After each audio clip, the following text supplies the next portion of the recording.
I found out my husband was cheating 3 years, so I took everything he loved before he even knew I was gone. Before we start this one, I want you to know this is one of the most satisfying revenge stories we've ever covered on this channel. A woman finds out her husband has been cheating for 3 years with someone she trusted completely. Instead of breaking down, she builds the quietest, most devastating revenge plan you've ever heard. By the end of this story, he loses his marriage, his money, his reputation, and the one person he thought would never leave him. If you love a slow burn revenge story where karma doesn't just visit, it moves in permanently, make sure you're subscribed, because this channel posts these every single week. Now, let's get into it. This story is posted to a relationship subreddit by a user we'll call throwaway_maple32. Here's what she wrote. I 34F need to get this off my chest because for the first time in 3 years, I finally feel like I can breathe. My husband, I'll call him Daniel, and I got married 8 years ago. We met in college, dated for 4 years before that, and by every outside measure, we had a great marriage.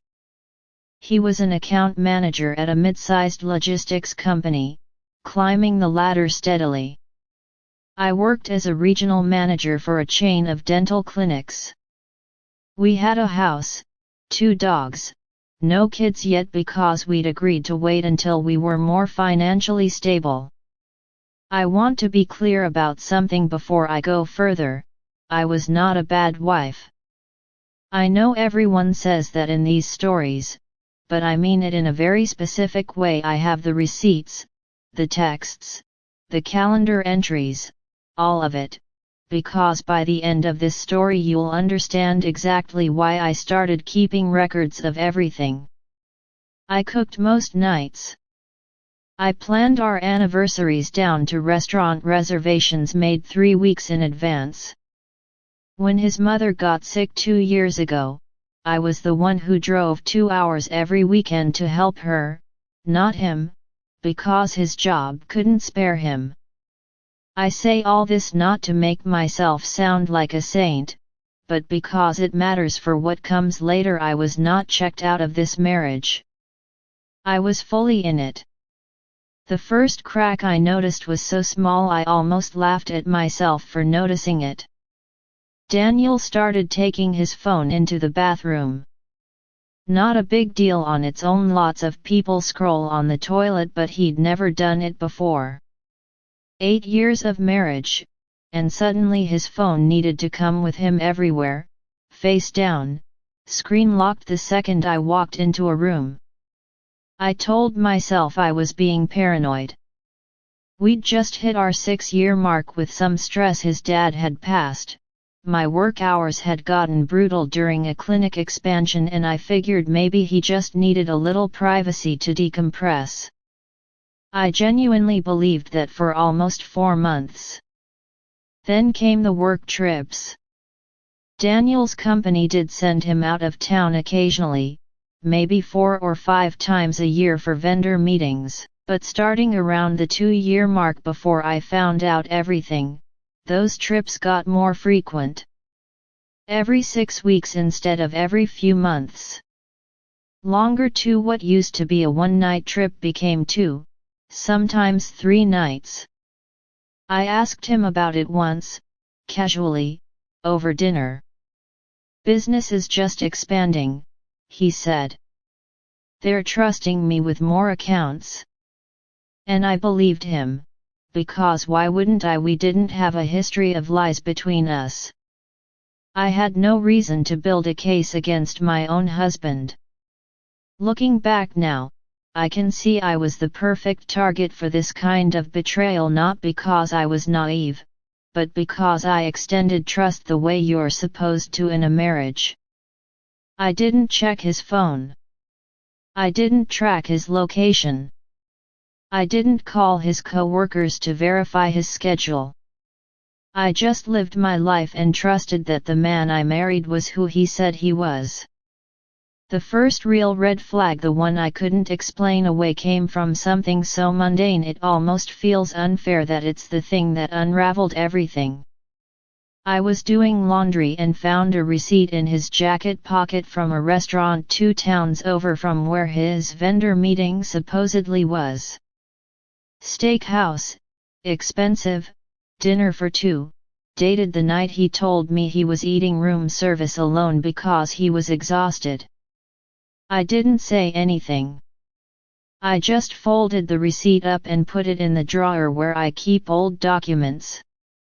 I told myself there was probably an explanation. Maybe a colleague had joined him, maybe the receipt was old and just resurfaced in a jacket he hadn't worn in months. But something in me had shifted. I started paying attention in a different way. Not snooping exactly, just noticing. And once you start noticing, you can't stop. Over the next 2 months, I built what I can only describe as a quiet, internal case file. I didn't tell anyone. Not my sister, not my best friend, and this detail matters more than you know right now, so hold on to it. I noticed Daniel had started working out more, which on its own would be a positive thing, except it came with new cologne, a new haircut he got without mentioning it, and a habit of stepping outside to take calls he used to just take in the living room. I noticed our joint credit card statement had a new pattern: small charges, $20 to $40, at coffee shops and a wine bar I'd never heard of, always on weekday afternoons when he claimed to be at the office. I noticed that he started keeping his laptop with him at all times, even bringing it into the bathroom when he showered, which is something I genuinely cannot explain away no matter how generous I try to be in hindsight. And then I noticed the person. Her name was Priya. She wasn't a stranger, she was my friend, not my closest friend, but someone I'd known for nearly 6 years. Someone who had been a bridesmaid at a mutual friend's wedding where Daniel and I had stood together as a couple, someone who had been to our house for dinner parties, who had hugged me at my father-in-law's funeral and told me she was so sorry for our loss. I found out it was her almost by accident. I was scrolling through old photos on a shared cloud album from a group trip we'd taken 3 years earlier, couples and friends, a lake house weekend, and I noticed something in a photo I'd looked at probably a dozen times before without registering it. Daniel and Priya were sitting slightly too close in the background of a group shot. His hand was resting on the small of her back. It wasn't dramatic. It wasn't a kiss. It was just a hand, resting in a place a hand shouldn't rest unless it had rested there many times before. That's when I stopped pretending I didn't know. I want to pause the story here for a second, because I think it's important. A lot of people, when they suspect infidelity, either confront immediately out of hurt and anger, or they spiral into anxiety and start interrogating their partner with vague accusations that just tip the cheater off to cover their tracks better. I did neither. And I think that decision is the entire reason this story ends the way it does. I decided I wasn't going to confront Daniel with suspicion. I was going to confront him with proof, on my own timeline, when I was ready and not a moment before. So I became patient. Strategically, deliberately patient. I started keeping a private notebook, physical, not digital, because I didn't trust that he wouldn't go through my phone or laptop the same way I was starting to consider going through his. In it, I logged dates of his work trips, credit card charges, anytime he mentioned Priya's name and in what context, anytime he was vague about his schedule. I dated every entry. I also did something that, in hindsight, was the single smartest decision I made in this entire ordeal. I quietly consulted a family law attorney. Not to file anything yet, just to understand my legal position. Our state was an equitable distribution state, which meant assets acquired during the marriage would be split based on fairness, not necessarily 50-50, and certain things like provable financial deception or hidden assets could swing that fairness significantly in my favor if I could document them. The attorney told me something I'll never forget. She said, "The biggest mistake people make is confronting before they understand what they're protecting. Get your financial picture clear first. Emotions can wait. Money and legal standing cannot."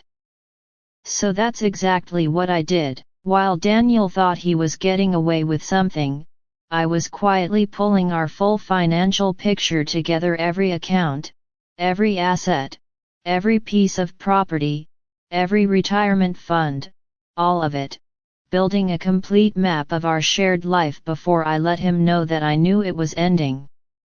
I spent the better part of 4 months in this quiet investigation phase, and I want to walk you through what that actually looked like, because I think it's the part of this story people find most satisfying once they understand the payoff.